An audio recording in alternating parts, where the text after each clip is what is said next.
Hello and welcome everyone to Prayas JEE. मैं हूं आपका मैथमेटिक्स मेंटर मानवेंद्र। आज हम लोग ग्रेटेस्ट इंटीजर फंक्शन करने वाले हैं।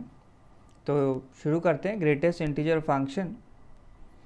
तो इस फंक्शन को आप लोगों को ऐसे ध्यान रखना है कि हम इसे रिप्रेजेंट करते हैं ऐसे y is equal to F of X equal to ऐसे ग्रेटेस्ट इंटीजर ऑफ x। तो x को हम ऐसे स्क्वायर ब्रैकेट्स के बीच में लिखते हैं। तो ग्रेटेस्ट इंटीजर फंक्शन ऐसे हम लोग स्क्वायर ब्रैकेट्स के बीच में x को लिखते हैं। ये इसका रिप्रेजेंटेशन है। इसका मीनिंग क्या है? इसका मीनिंग होता है हमारे पास लार्जेस्ट इंटीजर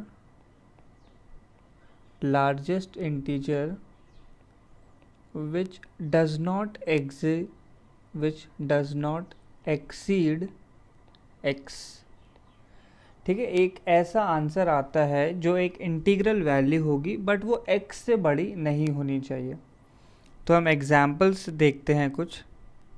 जैसे सपोज मैंने चूज़ किया ऐसे ग्रेटेस्ट इंटीजर ऑफ 3.14। तो नंबर लाइन पे मैं देखूं अगर 3.14 तो ऐसे मुझे 3 और 4 के बीच में कहीं 3.14 मिलने वाला है। तो ग्रेटेस्ट इंटीजर फंक्शन का क्या मतलब है? ऐसे स्क्वायर ब्रैकेट्स लगे हुए होने का क्या मतलब है? Largest integer which does not exceed x। तो 3.14 से जस्ट छोटा इंटीजर, ऐसा ग्रेटेस्ट इंटीजर जो 3.14 को एक्सीड ना करे, तो वो क्या वैल्यू होगी मेरे पास? 3। या फिर आप ऐसे सोच सकते हैं 3.14 से जस्ट छोटा इंटीजर, तो वैल्यू कितनी आ जाएगी मेरे पास? 3 आ जाएगी। ऐसे ही सपोज हमें निकालना है 4.96। तो नंबर लाइन पे हमने देखा कि 4.96 जो है ऐसे 4 और 5 के बीच में लाई करता है and very close to 5। But greatest integer of 4.96 का क्या मतलब है? 4.96 से जस्ट छोटे वाला इंटीजर। तो जस्ट छोटा वाला इंटीजर कितना हो जाएगा? 4। तो ग्रेटेस्ट इंटीजर ऑफ 4.96 कितना हो जाएगा? 4। ऐसे ही सपोज हमें देखना है ग्रेटेस्ट इंटीजर ऑफ 0.003। तो इसका ग्रेटेस्ट इंटीजर आप लोग निकालोगे तो 0 और 1 के बीच की ये एक वैल्यू है एंड वेरी क्लोज टू 0। तो इससे जस्ट छोटा इंटीजर कौन सा होने वाला है? 0 होने वाला है। तो 0.003 का ग्रेटेस्ट इंटीजर की वैल्यू कितनी आ जाएगी? 0 आ जाएगी। सपोज अब हम नेगेटिव नंबर्स पे मूव करते हैं।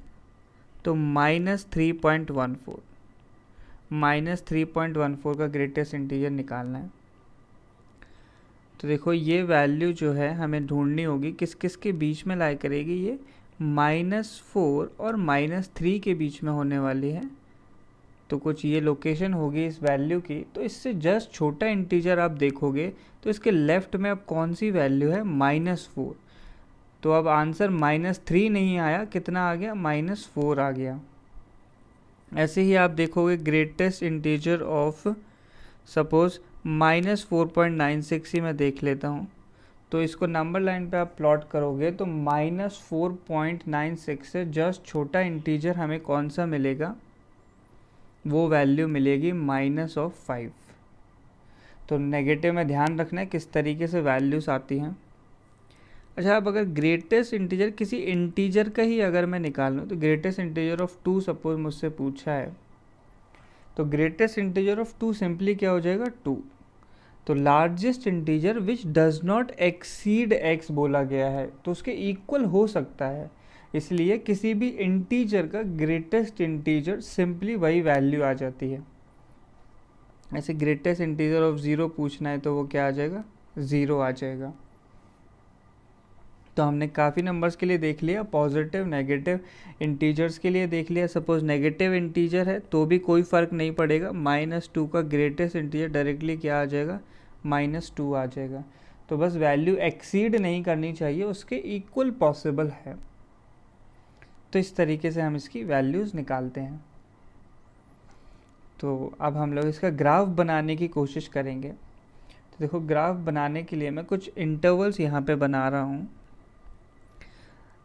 अगर हमारा x जो है, if x belongs from, suppose आपका x लाई करता है ऐसे -2 से -1 के बीच में, -2 से -1 के बीच में अगर x लाई करता है तो उन x का ग्रेटेस्ट इंटीजर कितना आ जाएगा?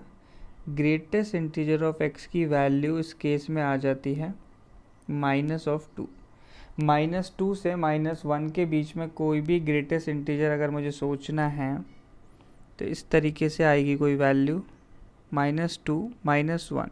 अब इस पूरी रेंज में देखो -1 पे मैंने ओपन लगाया हुआ है, तो इस पूरी रेंज में -2 को इंक्लूड करें -1 तक, तो इस पूरी रेंज से जस्ट छोटा इंटीजर कौन सा आने वाला है? -2। इसलिए ग्रेटेस्ट इंटीजर ऑफ x की वैल्यू -2 आ जाएगी। अगर x सपोज बिलोंग करता है -1 क्लोज्ड से 0 में, तो इसको आप नंबर लाइन पे प्लॉट करोगे तो इस इंटरवल से जस्ट छोटा इंटीजर कौन सा है? -1 ही है। तो इस पूरी रेंज में ग्रेटेस्ट इंटीजर ऑफ x की वैल्यू आ जाएगी -1। ऐसे ही अगर मैं देखूं 0 क्लोज से 1 ओपन में, तो अब आप समझ ही गए होंगे ग्रेटेस्ट इंटीजर ऑफ x की वैल्यू कितनी? 0। फिर उसके बाद अगर हम देखें ऐसे 1 क्लोज से 2 ओपन में अगर देखें तो ग्रेटेस्ट इंटीजर ऑफ x की वैल्यू कितनी आ जाएगी? 1 आ जाएगी। और 2 क्लोज से ऐसे सपोज 3 ओपन में देखा जाए तो ग्रेटेस्ट इंटीजर ऑफ x की वैल्यू आ जाती है 2। तो ये ध्यान रखना है हम लोगों को कि कुछ इंटरवल्स मैंने x के लिखे और उन पे ग्रेटेस्ट इंटीजर ऑफ x की वैल्यू आ गई है। तो ये ग्राफ ड्रॉ करने में बहुत हेल्पफुल रहने वाला है। तो इस ग्राफ पे मैंने जो इंटरवल्स अज्यूम किए थे, जो लेफ़्ट में लिखे हुए हैं, वो इंटरवल्स पहले मैं मार्क कर दूंगा। तो ऐसे 0 1 2 3 एंड सो ऑन ऐसे आगे, और पीछे की तरफ -1 -2 -3। तो फर्स्ट आप लोग ऑब्जर्व करो कि -2 से 1 के बीच में, -2 से -1 के बीच में, तो x का इंटरवल देखा जाए तो ये -2 है और ये -1 है। इन दोनों के बीच में ग्रेटेस्ट इंटीजर ऑफ x की वैल्यू कितनी आ रही है? -2। ऐसे y एक्सिस पे भी अगर हम मार्क कर दें तो इस इंटरवल में -2 से -1 के बीच में, -2 पे देखो क्लोज लगाया था तो -2 पे डार्क सर्कल, वैल्यू कितनी आ रही है? वैल्यू आ रही है -2 के इक्वल, बट -1 पे ओपन लगाना होगा क्योंकि ओपन ब्रैकेट लगा हुआ है। तो इस तरह की लाइन आ जाती है -2 से -1 के बीच में। अब अगर मैं -1 से 0 के बीच में देखूंगा तो ये हमारे पास -1 है और 0 ओरिजिन है। इस पूरे रेंज में ग्राफ की वैल्यू कितनी है? -1 है। तो -1 में ऐसे क्लोज लगाना होगा और ये वैल्यू -1 के इक्वल और 0 पे ओपन। इस तरीके का ग्राफ आ जाता है। फिर उसके बाद नेक्स्ट इंटरवल 0 से 1 के बीच में देखना है, तो ये 0 फिर ये 1 मिल गया हमें। तो 0 से 1 के बीच में ग्रेटेस्ट इंटीजर ऑफ x की वैल्यू 0 है या y की वैल्यू 0 है। तो 0 पे देखो क्लोज्ड है और 1 पे ओपन, तो 0 पे क्लोज्ड और ये पूरी लाइन आ जाएगी क्योंकि ये 0 को रिप्रेजेंट कर रही है, और 1 पे ओपन। नेक्स्ट इंटरवल 1 से 2 के बीच में देख लेते हैं। तो ये 1 से 2 का इंटरवल मार्क किया मैंने। ऐसे y एक्सिस पे भी कुछ वैल्यूज़ लिख दी हैं। तो 1 से 2 के बीच में देखो y की वैल्यू कितनी होनी चाहिए? 1, या ग्रेटेस्ट इंटीजर ऑफ x की वैल्यू कितनी? 1। तो ऐसे 1 के करस्पॉन्डिंग लाइन आ जाएगी। और डार्क और हॉलो सर्कल आप समझ ही गए होंगे, जहाँ पे क्लोज लगा है वहाँ पे डार्क सर्कल और दूसरी जगह हॉलो सर्कल। नेक्स्ट 2 से 3 के बीच में ग्राफ अगर बनाए तो ग्रेटेस्ट इंटीजर ऑफ x की वैल्यू 2 है, तो 2 से 3 के बीच में वैल्यू ऐसे 2 के करस्पॉन्डिंग लाइन आ जाएगी। तो इस तरीके से ग्राफ बन जाता है। तो आप लोग देख सकते हैं ये स्टेयर्स जैसा लग रहा है, इसलिए इसे हम लोग स्टेप अप फंक्शन भी बोलते हैं, क्योंकि एक एक स्टेप ऐसे बढ़ते जा रहा है, ऊपर की तरफ जा रहा है ग्राफ। तो आपको ध्यान रखना है किस तरीके से ये ग्राफ बनाया गया है, कहाँ पे हॉलो सर्कल है और कहाँ पे डार्क सर्कल होगा, वो ध्यान रखना बहुत ज़्यादा इम्पोर्टेंट है। तो इस ग्राफ को मैंने अगर फाइनली ड्रॉ किया तो कुछ इस तरीके का ग्राफ बन जाता है हमारे पास। तो इस ग्राफ में एक और इम्पॉर्टेंट ऑब्जर्वेशन मेरे पास क्या आ जाती है कि अगर मैं इन पॉइंट्स को ज्वाइन करता हूँ, इन डार्क पॉइंट्स को, तो इस तरीके से आ जाएगा। और इन हॉलो पॉइंट्स को अगर हम ज्वाइन करें तो इन हॉलो पॉइंट्स को ज्वाइन करने पे ऐसे ही इसी के पैरेलल एक लाइन आ जाती है। तो ये लाइंस क्या आएंगी, देखो ये वाला जो पॉइंट है ये 2,2 पॉइंट है, ये वाला पॉइंट 1,1 पॉइंट है, ये 0,0 है, -1, -1 और ये -2, -2। तो इस लाइन की इक्वेशन हमारे पास कुछ y = x फॉर्म की है। और ये जो नीचे वाली लाइन है ये है y = x - 1। तो इस तरीके से ये ग्राफ जो है दो पैरेलल लाइंस के बीच में हमेशा लाई करता है। ऐसा क्यों लिख रहे हैं हम लोग, तो देखो कोई भी अगर x की बात होगी, किसी भी x की अगर हम बात करें, ग्रेटेस्ट इंटीजर ऑफ x की सपोज बात कर लें,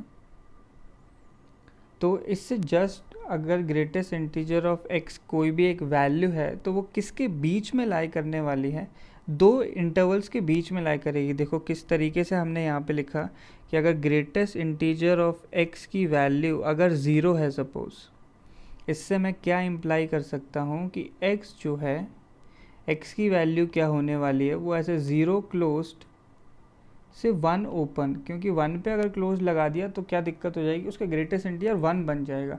तो 0 से 1 के बीच में, 0 से 1 के बीच में इसकी वैल्यू 0 होती है।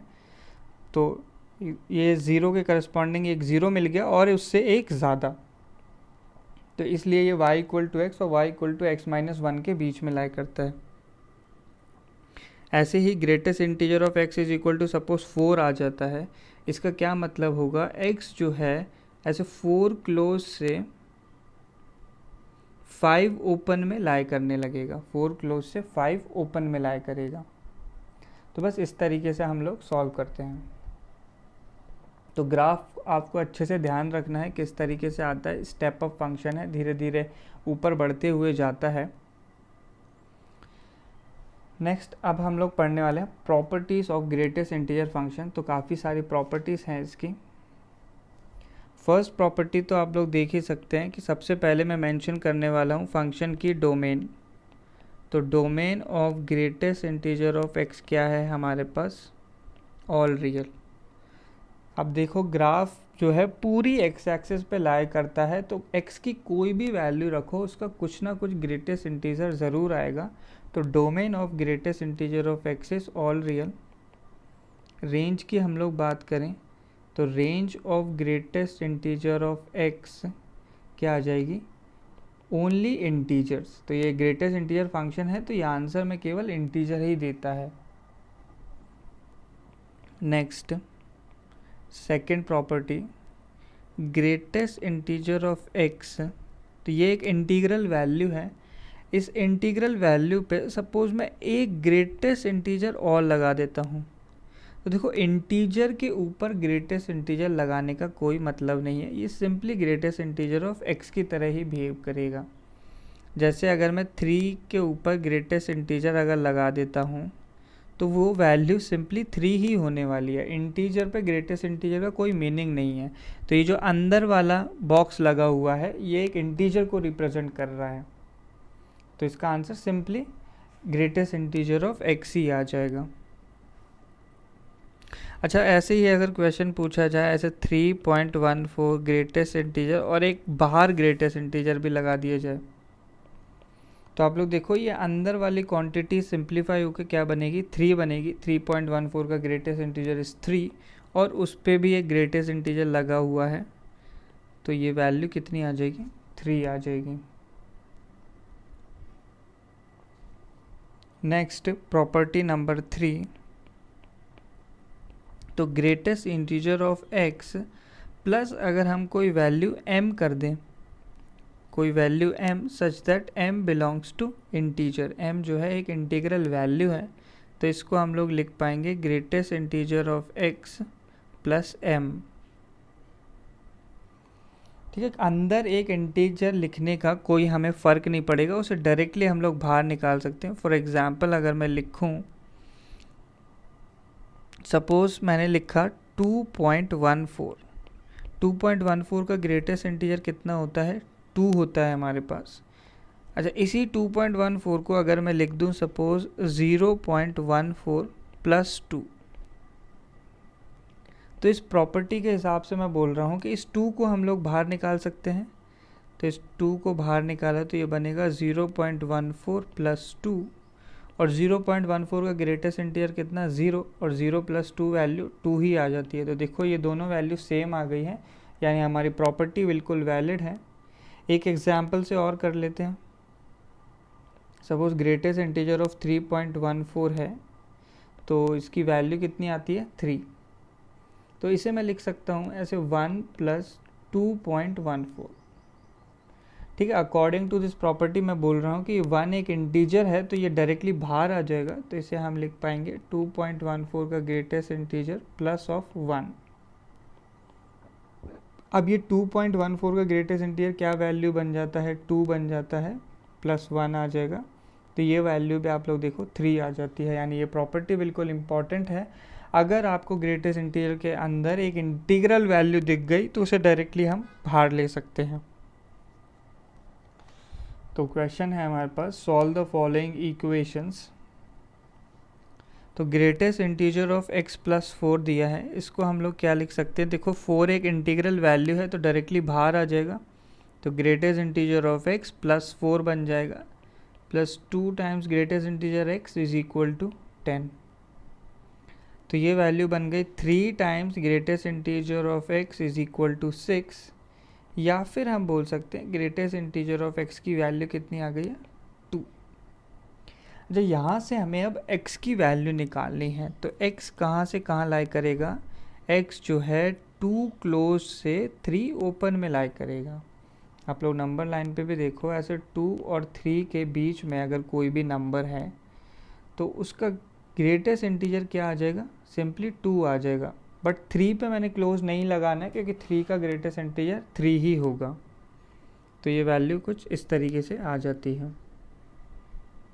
Next question. तो इसमें हमारे पास, आप लोग ऑब्जर्व करो, इस क्वेश्चन में इस बड़े वाले ग्रेटेस्ट इंटीजर के अंदर 2 इंटीजर दिए हैं, एक -4 और एक ग्रेटेस्ट इंटीजर ऑफ x। तो ये दोनों जो हैं इंटीग्रल वैल्यूज़ हैं, तो इनको हम सिंपली इस बड़े ग्रेटेस्ट इंटीजर के बाहर ले लेंगे। तो ये x जो है एज इट इज़ अंदर रहने दिया, और ये 4 जो है बाहर आ गया, और ये ग्रेटेस्ट इंटीजर ऑफ x भी एक इंटीजर है तो इसे भी मैंने बाहर ले लिया है। तो इस तरीके से लिख सकते हैं। तो इसको सिंप्लीफाई किया तो ये बनता है, तो ये greatest integer x plus greatest integer x कितना? 2 ग्रेटेस्ट इंटीजर x इंटू 2 किया तो 4 हो जाएगा। 4 greatest integer of x minus 8 is equal to 6 minus 3 greatest integer of x, that is 7 greatest integer of x की वैल्यू कितनी आ गई? 14 आ जाती है। या फिर बॉक्स ऑफ x किसके बीच क्या वैल्यू आ गई है? 2 वैल्यू। तो अगर 2 आ गई है तो x कहाँ लाई करने लगेगा? 2 क्लोज से 3। अभी हमने पिछले क्वेश्चन में ही देखा था। तो ये भी सेम आंसर आ गया, 2 close to 3 open. Next question, solve the equation. अच्छा, ये काफ़ी कॉम्प्लिकेटेड सा है। आप लोग देखो 3 ग्रेटेस्ट इंटीजर लगे हुए हैं, तो हम एक एक करके सॉल्व करेंगे। सबसे पहले हम ये अंदर से शुरू करने वाले हैं। तो आप केवल इतने टर्म को ऑब्जर्व करो। इस टर्म को ये ऐसे लिखा हुआ है हमारे पास, इसमें आप लोग ऑब्जर्व करेंगे तो ये वैल्यू एक इंटीजर है, तो इंटीजर सीधे बाहर आ जाता है बॉक्स के। तो ये इस इंटीजर को बाहर लूँगा तो अंदर केवल एक x रह जाएगा, प्लस उसको हम लोग बाहर ले सकते हैं। अच्छा, बाकी क्वेश्चन क्या है कि ऐसे प्लस x लिखा हुआ है और एक बड़ा ग्रेटेस्ट इंटीजर और लगा है और एक बाहर और लगा है ग्रेटेस्ट इंटीजर। अब इसको फर्दर सिंप्लीफाई करना है, तो पहले तो हम इन दोनों को ऐड कर देते हैं। x plus 2 greatest integer of x बन गया,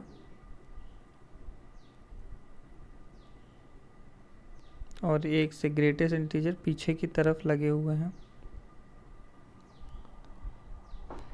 अब आप लोग ऑब्जर्व करो, ये अंदर वाले ग्रेटेस्ट इंटीजर के लिए ये जो टर्म है, जो सेकंड टर्म है, एक इंटीग्रल टर्म है, क्योंकि 2 इंटू इंटीजर भी एक इंटीजर हो जाएगा, तो इसे हम बाहर ले सकते हैं।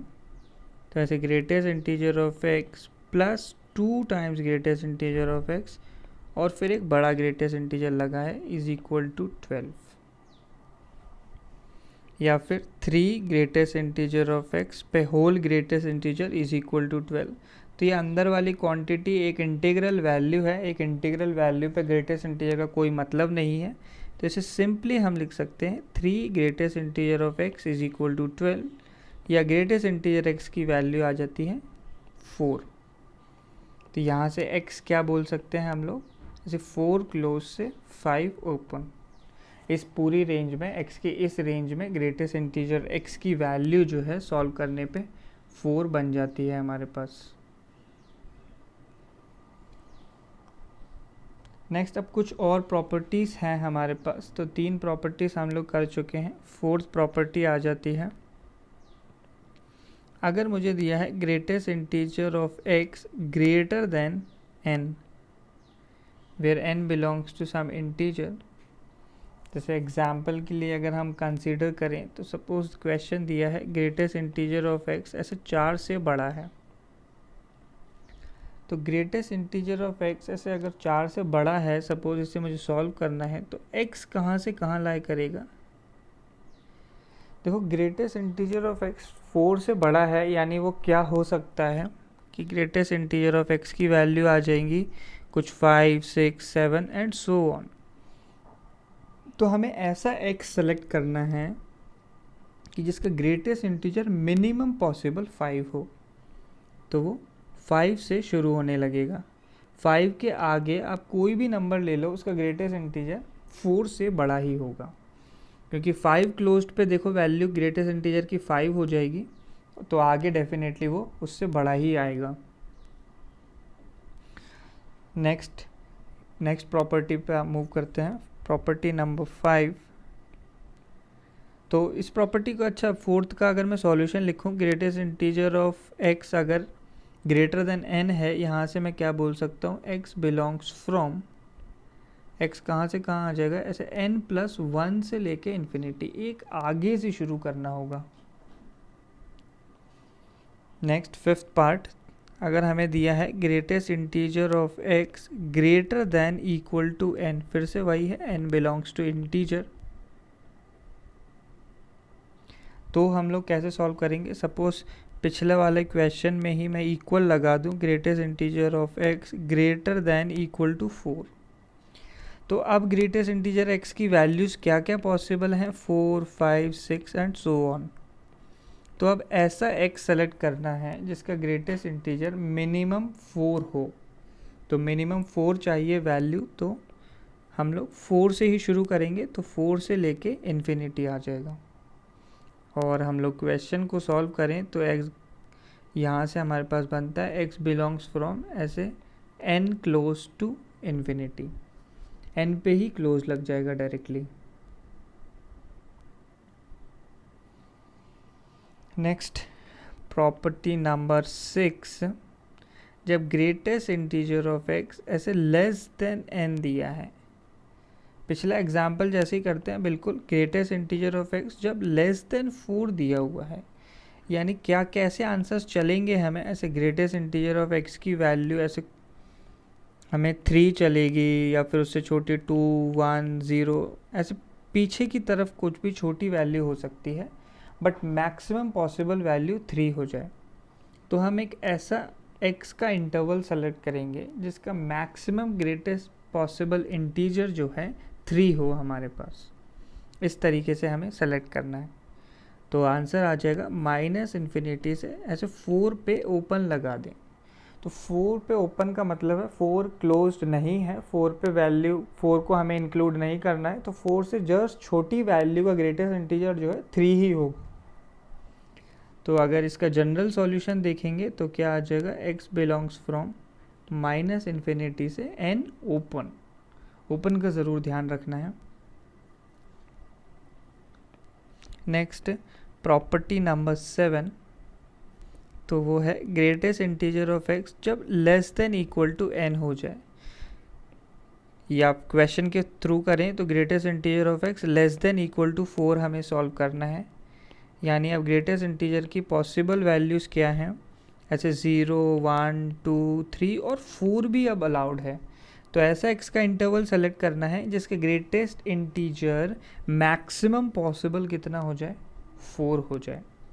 तो आप लोग देखो यहाँ पे ये थोड़ा एक अच्छा क्वेश्चन बनता है। तो एक्स का इंटरवल आ जाएगा -∞ से, देखो 5 ओपन मुझे लिखना पड़ेगा, -∞ से 5 ओपन। ऐसा इसलिए आप लोग देखो कि अगर मैं इक्वल टू 4 के लिए सॉल्व कर रहा हूँ तो 4.6, 4.7, 4.9 ले लिया, या 4.999 जो 5 की तरफ जा रहा है, 5 पे ओपन लगाना है। तो इन सारी वैल्यूज़ का ग्रेटेस्ट इंटीजर, इनसे जस्ट छोटा इंटीजर कौन सा आने वाला है, 4 आने वाला है। तो ये अच्छा क्वेश्चन है, यहाँ ध्यान रखना होगा जब भी ऐसी इनइक्वालिटी मिले। जनरलाइज सॉल्यूशन क्या हो जाएगा, x belongs from -∞ to n+1 लेकिन ओपन। इस तरीके से इसका जनरलाइज्ड आंसर मिल जाता है। अब कुछ क्वेश्चंस हैं इन्हीं पे बेस। फर्स्ट है find the domain of the following. तो इस फंक्शन की डोमेन निकालनी है, तो इन दोनों पार्ट की अलग अलग डोमेन निकालेंगे। तो इस पहले पार्ट की डोमेन निकाली, तो रूट के अंदर वाला टर्म डिनोमिनेटर में लिखा है, तो रूट के अंदर वाला टर्म डिनोमिनेटर में है, तो ग्रेटेस्ट इंटीजर ऑफ x -2 जो है हमें पॉजिटिव करना होगा। इक्वल टू 0 इसलिए नहीं कर सकता, डिनोमिनेटर 0 हो जाएगा, तो पॉजिटिव करना है। तो ग्रेटेस्ट इंटीजर ऑफ x 2 से बड़ा चाहिए, ग्रेटेस्ट इंटीजर ऑफ x 2 से बड़ा। तो ये ध्यान रखो आप लोग, ये फोर्थ वाली प्रॉपर्टी लगेगी, ये सारे आपको याद होनी चाहिए। तो इसका आंसर डायरेक्टली क्या आ जाएगा, x जो है हमारे 2 से बड़ा ग्रेटेस्ट इंटीजर या फिर 3 अलाउड है हमें। तो ग्रेटेस्ट इंटीजर की पॉसिबल वैल्यूज आ जाएंगी हमारे पास ऐसे 3 to इन्फिनिटी। क्योंकि आप लोग देखो, अगर मैंने 3 से छोटी वैल्यू ले ली, अगर 3 से छोटी वैल्यू अगर मैं सेलेक्ट कर लेता हूँ तो प्रॉब्लम क्रिएट हो जाएगी। 3 से छोटी वैल्यू लेने पे प्रॉब्लम क्रिएट होगी डेफिनेटली यहाँ पे, क्योंकि 3 से जस्ट छोटी वैल्यू कोई भी आप सोचो 2.9, उसका ग्रेटेस्ट इंटीजर क्या हो जाएगा 2 और डिनोमिनेटर 0 बन जाएगा। तो यही हमारा इसका सॉल्यूशन हो गया। ये पहले फंक्शन की डोमेन आ गई। दूसरे की देखो, तो इसमें हमें सॉल्व करना होगा ग्रेटेस्ट इंटीजर -4। अब यहाँ ग्रेटर देन इक्वल टू 0 भी पॉसिबल है, क्योंकि अब रूट न्यूमरेटर में है तो वो 0 भी हो सकता है। या फिर इसे सॉल्व किया जाएगा तो greatest integer of x greater than equal to 4। तो x कहाँ लाई करने लगेगा, x जो है 4 क्लोज्ड टू इन्फिनिटी। 4 भी वैल्यू अलाउड है, तो 4 क्लोज टू इन्फिनिटी आंसर आ जाएगा। अच्छा, अब दो हमारे पास आंसर आ गए, इन दोनों का हमें इंटरसेक्शन लेना होगा। दोनों का इंटरसेक्शन लिया तो क्या बनेगा, ऐसे 4 close to infinity. This is our domain of the function. 4 close to infinity final answer आ जाएगा। नेक्स्ट क्वेश्चन फिर से बिल्कुल वैसा ही क्वेश्चन है, पहले वाले को सॉल्व किया तो रूट के अंदर 0 पॉसिबल है, तो ग्रेटेस्ट इंटीजर ऑफ x -4 जो है ऐसे ग्रेटर दैन इक्वल टू 0 या greatest integer of x greater than equal to 4, यहाँ से सॉल्व किया तो x आ जाएगा 4 क्लोज से लेके इन्फिनिटी आएगा। नेक्स्ट अगला पार्ट सॉल्व किया तो 6 minus greatest integer of x greater then 0 होगा, इक्वल टू 0 नहीं, डिनोमिनेटर 0 हो जाएगा। या फिर ग्रेटेस्ट इंटीजर ऑफ x जो है लेस देन 6 के लिए सॉल्व करना है, तो 6 से छोटा चाहिए अब ग्रेटेस्ट इंटीजर, या फिर उसकी मैक्सिमम पॉसिबल वैल्यू जो है कितनी हो जाए, 5 पॉसिबल है उसकी वैल्यू। तो ये ध्यान रखना है कि ग्रेटेस्ट इंटीजर की पॉसिबल वैल्यू 5 है। तो यहाँ से सॉल्व करने पे हमारे पास x आ जाता है -∞ से लेके 6। तो देखो 6 पे ओपन लगा रहा हूँ, 6 से जस्ट छोटे वैल्यू का ग्रेटेस्ट इंटीजर 5 होता है। तो इन दोनों का अगर इंटरसेक्शन लें तो वो आ जाएगा जैसे 4 क्लोज टू 6 ओपन, तो ये हमारी फाइनल डोमेन आ जाती है। नेक्स्ट क्वेश्चन, तो ऐसे रूट के अंदर क्वाड्रेटिक लिखिए, तो रूट जो है डिनोमिनेटर में है, तो जो भी उसके अंदर टर्म लिखा होगा उसे हमें क्या करना है, positive, simply positive, equal to 0 allowed नहीं है। तो इसे बिल्कुल एक क्वाड्रेटिक की तरह अगर मैं सिंप्लीफाई कर दूं, तो T square minus T minus 6 समझ के, तो T minus 3 into T plus 2 बन जाएगा, that is greatest integer of x minus 3 into greatest integer of x plus 2। Number line draw करी मैंने, तो एक फैक्टर -2 है, एक फैक्टर 3 है, तो क्या बन जाएगा, पॉजिटिव नेगेटिव पॉजिटिव, यानी ग्रेटेस्ट इंटीजर ऑफ एक्स जो है -∞ से -2 यूनियन 3 से इन्फिनिटी में आ जाएगा, 3 से इन्फिनिटी। या ऐसा समझ लें कि ग्रेटेस्ट इंटीजर ऑफ एक्स ऐसे लेस देन -2 ये चलेगा, और greatest integer of x greater then 3 भी चलेगा। तो बस इन दोनों को सॉल्व करना है। तो पहले वाले से क्या आंसर आ जाता है, x बिलोंग्स फ्रॉम, क्या बन जाएगी, यहाँ से हमारे पास वैल्यू ऐसे -∞ से -2 आ जाएगा, -2 से छोटा चाहिए तो -2 पे ओपन लगा दिया, एंड x बिलोंग्स फ्रॉम, अब 3 से बड़ा चाहिए, तो 3 से बड़ा तो 4 से पॉसिबल है, तो 4 टू इन्फिनिटी। तो इन दोनों का यूनियन ले लो, तो ये हमारा आंसर आ जाएगा, -∞ से -2 open union 4 close to infinity. Next property, तो हम लोगों ने 7 प्रॉपर्टीज़ कवर कर ली हैं। तो नेक्स्ट प्रॉपर्टी नंबर 8, तो ये प्रॉपर्टी काफ़ी इम्पॉर्टेंट है, डायरेक्ट हमें याद रहनी चाहिए हमेशा। बाकी अब तक जो प्रॉपर्टीज़ पढ़ी वो बहुत ही ऑब्वियस थी हमारे लिए। तो इसमें हम देखने वाले हैं ग्रेटेस्ट इंटीजर ऑफ -x की क्या वैल्यू आती है। तो ये वैल्यू हमें दो टाइम देखनी है, जब x बिलोंग्स टू इंटीजर और एक जब x इंटीजर नहीं है, तब ग्रेटेस्ट इंटीजर ऑफ -x को क्या बोल सकते हैं। या फिर आप ऐसे समझो कि अगर मैं 3.14 की बात कर रहा हूँ कि x को मैंने ले लिया 3.14, तो -x कितना हो जाएगा, -3.14। अगर मैंने x का ग्रेटेस्ट इंटीजर लिया तो 3.14 का ग्रेटेस्ट इंटीजर कितना हो जाएगा, मेरे पास वैल्यू 3 हो जाएगी। और -x का ग्रेटेस्ट इंटीजर लिया तो ग्रेटेस्ट इंटीजर ऑफ -3.14, तो ये वैल्यू कितनी होती है, -4 हो जाती है। ठीक है, ये हमें ध्यान रखना है। तो ये वैल्यू -4 हो गई मेरे पास। तो अगर आपने इन दोनों को ऐड किया तो क्या बनता है कि greatest integer of x plus greatest integer of -x की वैल्यू कितनी, -1 आ जाती है। तो जब x इंटीजर नहीं है, तो simple minus greatest integer of x को मैं क्या लिख सकता हूँ, ऐसे -1 minus greatest integer of x। या फिर आप ये प्रॉपर्टी ध्यान रख लो, ये प्रॉपर्टी वैलिड है when x does not belong to integer. अब अगर x को मैंने सपोज इंटीजर सेलेक्ट किया, तो x की वैल्यू सपोज 3 ले ली, तो -x कितना हो जाएगा, -3। तो ग्रेटेस्ट इंटीजर ऑफ x क्या होगा, ग्रेटेस्ट इंटीजर ऑफ 3, या वैल्यू हो जाएगी 3, और ग्रेटेस्ट इंटीजर -x, तो ग्रेटेस्ट इंटीजर ऑफ -3 वैल्यू कितनी आ गई, -3। तो अगर मैंने इन दोनों को ऐड किया, greatest integer of x plus greatest integer -x, तो वैल्यू कितनी आ गई, 0 आ गई है। यानी minus greatest integer of x को मैं क्या लिख सकता हूँ, minus of greatest integer of x। ये कब पॉसिबल है, when x is some integer, तभी ये वैल्यू पॉसिबल है।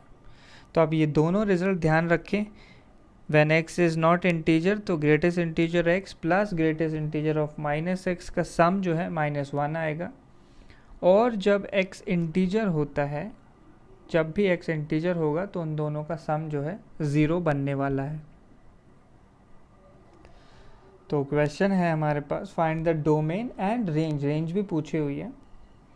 तो फंक्शन है F of x is equal to 1/(cube root of greatest integer x plus greatest integer minus x। तो ये तो हमने अभी अभी देखा है इसका सम। तो डिनोमिनेटर में क्यूब रूट आ गया है मेरे पास, तो क्यूब रूट के अंदर आप लोगों को पता होना चाहिए नेगेटिव आंसर्स भी पॉसिबल हैं। क्यूब रूट के अंदर नेगेटिव आ सकता है, स्क्वायर रूट इवन रूट्स के अंदर नेगेटिव नहीं आता है, ऑड रूट्स में पॉसिबल है। तो हमें तो ये चीज़ क्लियर है कि greatest integer x plus greatest integer minus x की दो ही पॉसिबल वैल्यूज़ हैं। क्या क्या? एक तो ज़ीरो और एक -1। ज़ीरो कब आता है? जब x इंटीजर है, और -1 जब x इंटीजर नहीं है। तो दो ही पॉसिबल वैल्यूज़ है। तो अगर मैंने इसे ज़ीरो किया तो ज़ीरो पे तो ये अनडिफाइंड हो जाएगा। ज़ीरो पे ये वैल्यू पॉसिबल है, -1 पे ये अनडिफाइंड बन जाता है, क्योंकि -1 पे डिनोमिनेटर ज़ीरो हो जाएगा। इसलिए हम -1 नहीं लेंगे, हमें तो क्या करना है कि greatest integer of x plus greatest integer minus x की वैल्यू जो है ज़ीरो सेलेक्ट करनी होगी। तो अगर ये वैल्यू ज़ीरो सेलेक्ट करी, मतलब हमारा आंसर आ गया कि x जो है एक इंटीजर ही होगा, तभी ज़ीरो पॉसिबल है। तो हमारी डोमेन क्या आ जाती है? Domain of the function is x belongs to integer. अच्छा, अब रेंज की बात करें तो इस फंक्शन को अगर आप लोग देखोगे तो 1/ ऐसे क्यूब रूट ऑफ, हमने इन दोनों का सम तो ज़ीरो लिख दिया, तो 0 + 1 तो 1 बन गया, और 1 का क्यूब रूट कितना? 1। तो ये वैल्यू हमेशा ही कितनी आएगी? 1 आएगी। तो रेंज में केवल एक ही एलिमेंट है, क्या? 1। तो क्वेश्चन बिल्कुल डिफ़िकल्ट नहीं था, बस हमें प्रॉपर्टी पता होना ज़रूरी है, तभी इस क्वेश्चन को सॉल्व किया जा सकता है। नेक्स्ट क्वेश्चन, तो सॉल्व दिस इक्वेशन। तो इस इक्वेशन को सॉल्व करना है, तो आप लोग देखो जो अंदर वाला टर्म है, देखो ऐसे अगर मैं लिखूं, suppose greatest integer of y है, मैंने अंदर वाले टर्म को अंदर वाले पूरे टर्म को सपोज ऐसे y अज्यूम कर लिया। तो greatest integer of y is equal to अगर 16 दिया है, यानी y कहाँ से कहाँ लाई करने लगेगा? ऐसे 16 क्लोज टू 17 ओपन। तो greatest integer of x upon 4 कहाँ आ गया? ऐसे 17 ओपन से 16 क्लोज्ड में। अब दोनों तरफ मैंने 4 से मल्टीप्लाई किया, तो ग्रेटेस्ट इंटीजर ऑफ x जो है 16 इंटू 4 हमारे पास कितना बन जाता है? 64, और 17 इंटू 4 कितना होता है? 68 होता है। तो ग्रेटेस्ट इंटीजर ऑफ x ऐसे 64 क्लोज से 68 में है, यानी ग्रेटेस्ट इंटीजर ऑफ x की क्या क्या पॉसिबल वैल्यूज़ हैं? 64 हो सकती है, 65, 66 एंड 67। 68 से छोटा चाहिए था, तो यही पॉसिबल वैल्यूज़ हैं। अब इनके करस्पॉन्डिंग अगर मैं x देखूं, तो x जो है मेरे पास 64 पे क्लोज लगाना होगा, उससे छोटा अगर x लिया तो उसका ग्रेटेस्ट इंटीजर 63 हो जाएगा। तो 64 क्लोज से मैक्सिमम पॉसिबल देखो 68 से जस्ट छोटा लिया जा सकता है, कि ताकि ग्रेटेस्ट इंटीजर 67 बन जाए। तो 68 पे ओपन लगा देंगे, तो ये हमारा फाइनल आंसर आ जाएगा। Next question, find the possible values of lambda if √26 is equal to √25 plus lambda. तो √26 का ग्रेटेस्ट इंटीजर कितना? √26 एक ऐसी वैल्यू है जो पक्का 5 से बड़ी है। 5 से बड़ी क्यों? क्योंकि √25 की वैल्यू जो है, √25 की वैल्यू हमारे पास 5 होती है, तो ये डेफिनेटली 5 से तो बड़ा ही है, 5 से बड़ा है। और ये भी मैं कह सकता हूँ कि ये 6 से तो छोटा ही होगा, क्योंकि √36 की वैल्यू 6 होती है। मतलब ये वाली वैल्यू हमारे पास 5 और 6 के बीच में आ गई है। तो अगर आपने इसका ग्रेटेस्ट इंटीजर लिया तो वो कितना आ जाएगा? 5 आ जाएगा, 5 से 6 के बीच में ग्रेटेस्ट इंटीजर 5 होता है। इसका मतलब क्या हो गया हमारे पास कि ग्रेटेस्ट इंटीजर ऑफ ऐसे √25 प्लस लैम्डा जो है 5 के इक्वल हो गया। तो अगर कोई भी ग्रेटेस्ट इंटीजर 5 के इक्वल है तो उसके अंदर वाली जो क्वांटिटी है वो 5 से 6 के बीच में आनी चाहिए,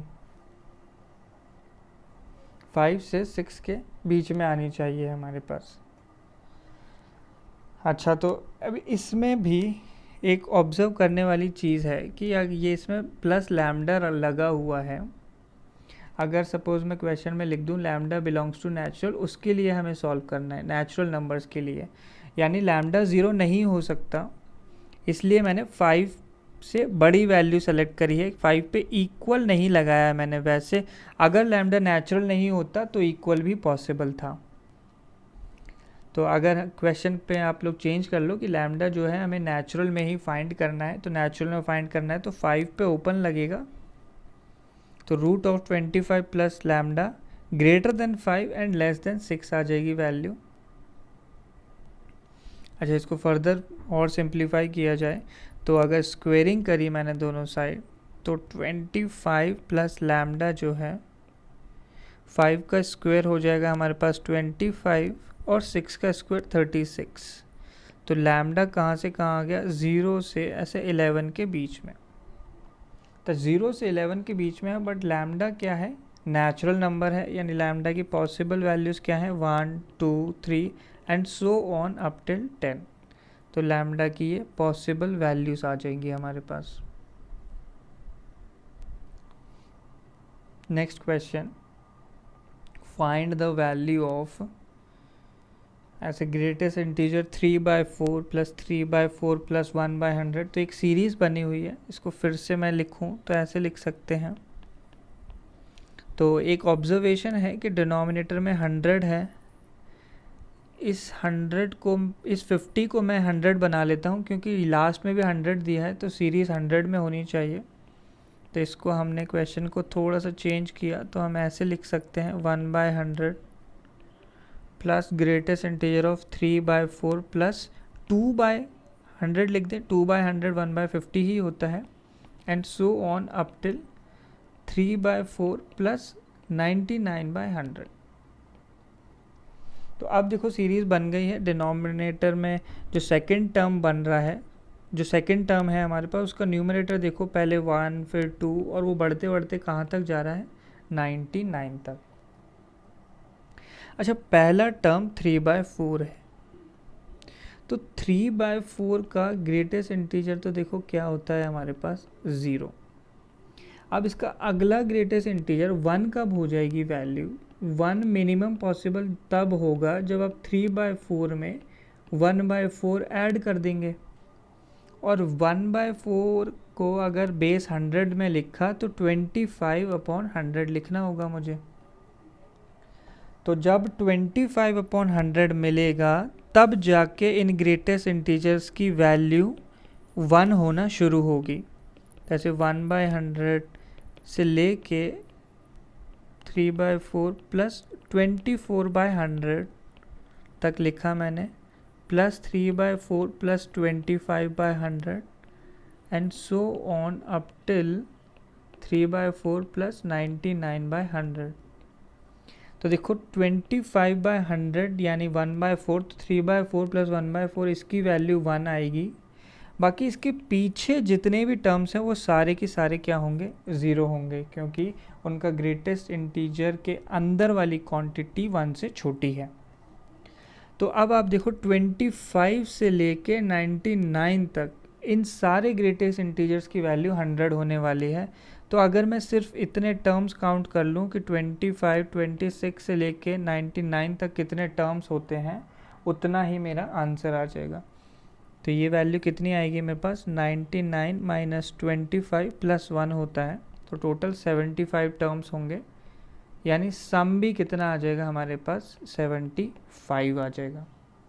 तो ये तो बेसिक सीक्वेंसेस हैं, आपको गिनना आना चाहिए। तो हमेशा क्या करना है, लास्ट 2 टर्म्स का डिफरेंस ले लो प्लस एक ऐड कर दो। तो 1 से लेके 5 तक देखो कितने टर्म्स होते हैं, तो 5 माइनस 1 किया 4 हो गया और एक जोड़ दो तो 5 आ गया। तो हमेशा difference of first and the last term उसमें एक ऐड कर दिया जाए। तो बस ग्रेटेस्ट इंटीजर फंक्शन में सिर्फ इतना ही। मिलते हैं नेक्स्ट लेक्चर में। तो please like this video, share it with your friends and classmate and don't forget to subscribe.